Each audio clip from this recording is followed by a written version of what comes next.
कि किस कदर रूखा कीमा है। मैंने इसका जिस हद तक मुमकिन हो सका है हाथ से दबा दबा कर पानी निचोड़ दिया है। पहले इसे छलनी में रखा रहने दिया है और इसके बाद हाथ से निचोड़ा है। 1 पाव प्याज चॉप की हुई शामिल करेंगे। आप देख सकते हैं कि इसको भी मैंने बारीक कपड़े में अच्छी तरह निचोड़ के रखा है। अगर आपको देखने में महसूस हो तो ये प्याज भी बिल्कुल रूखी है, इसका तमाम पानी निकल चुका है। 1 चमचे अनारदाने को कूंडी में अच्छा सा कूट लूँगी, क्योंकि अनारदाने को ड्राई मिल में पीसना मुश्किल होता है। 1 पाव टमाटर इस तरह लिए हैं कि इनके बीज निकाल लिए हैं। बीज काट कर निकालने के बाद इनका वज़न 1 पाव है। इनको भी चॉप करके इनका पानी अच्छी तरह निचोड़ लूँगी। 1.5 टेबल स्पून साबुत धनिए को बेलन की मदद से अच्छा सा कूट लूँ। सिर्फ इतना रगड़ना है कि इसके दाने टूट जाए। चाहें तो दोनों हथेली के दरमियान अच्छा सा क्रश कर लें। ड्राई मिल्क का इस्तेमाल नहीं करना। टोटल 2 अंडे इस्तेमाल करेंगे, जिनमें से 1 अंडे को थोड़ा सा नमक डालकर फेंट लेंगे और अब एक तवे पर थोड़ा सा ऑयल डालकर इसको दोनों तरफ से फ्राई कर लेंगे।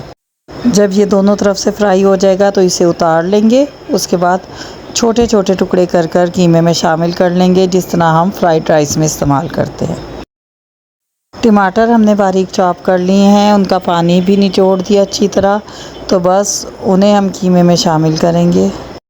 आप देख के अंदाज़ा कर सकते हैं कि इसमें बिल्कुल भी पानी नहीं है।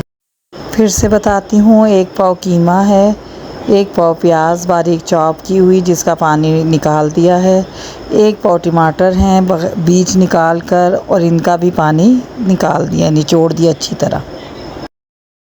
अब 4 अदद हरी मिर्चों को बारीक काट कर इसके अंदर शामिल करेंगे। साथ ही साबुत धनिया और अनारदाना ऐड करेंगे जो हमने अच्छी तरह कूट लिया है। 1 चमची अजवाइन शामिल करेंगे। जैसा कि आपको बताया था, फ्राई किए हुए अंडे को छोटे छोटे पीस करके शामिल करेंगे। जो रह जाएगा वो कीमा मिक्सिंग के दौरान में छोटे टुकड़ों में हो जाएगा। कुटी लाल मिर्च 1.5 टेबल स्पून। ऑथेंटिक फ्लेवर के लिए मसालों के सही मिकदार का इस्तेमाल करें। 1 चमची इसमें नमक जाएगा और अब इसमें फेंटा हुआ अंडा शामिल करेंगे। इसको हाथों से अच्छी तरह मिक्स कर लें। अगर आपने मेहमानों के लिए बनाने हैं तो बस यहाँ तक आप काम करके इसको मिक्स करके आप छोड़ दें। जब आपने कबाब तैयार करने हो तब आप इसमें बेसन मिलाएं। इतने में मसाले इसमें अच्छी तरह रच बस जाएंगे।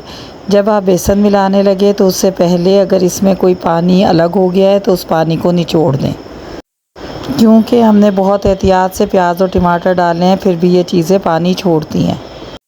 मैं यहाँ पर 1 कप बेसन का इस्तेमाल कर रही हूँ, दरमियाने साइज़ का कप जो हर घर में होता है।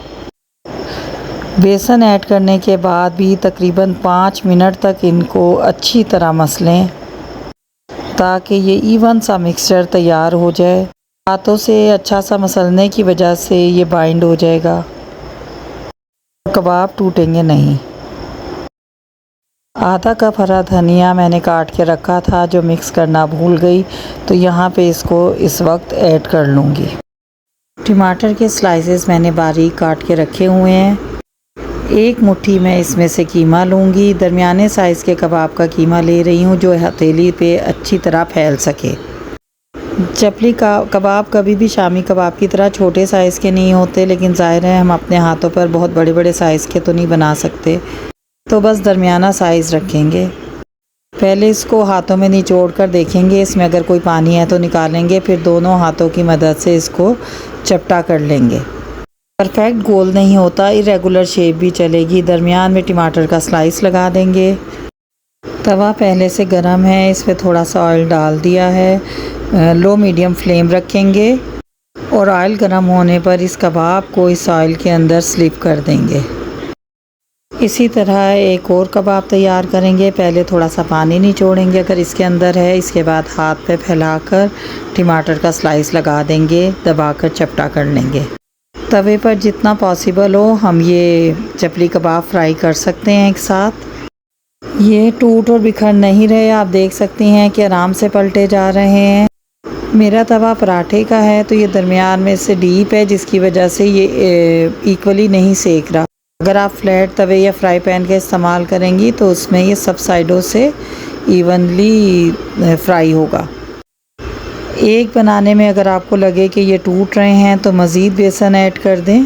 रिक्वायरमेंट के मुताबिक आधा कप मज़ीद शामिल कर सकते। फ्राइंग टाइम दोनों साइड से 4-4 मिनट होगा, यानी टोटल 8 मिनट। इतना टाइम लगेगा जिसमें कीमा अच्छी तरह पक जाए। देखिए बग़ैर टूटे बिखरे ज़बरदस्त से हमारे चपली कबाब तैयार हैं। एक पाव कीमे से ये तकरीबन 10 से 11 कबाब तैयार होंगे और मैं गारंटी से कह सकती हूँ कि फ़्लेवर इसका इतना ज़बरदस्त होगा कि इसके बाद आपको कोई भी कमर्शियल कबाब पसंद नहीं आएंगे।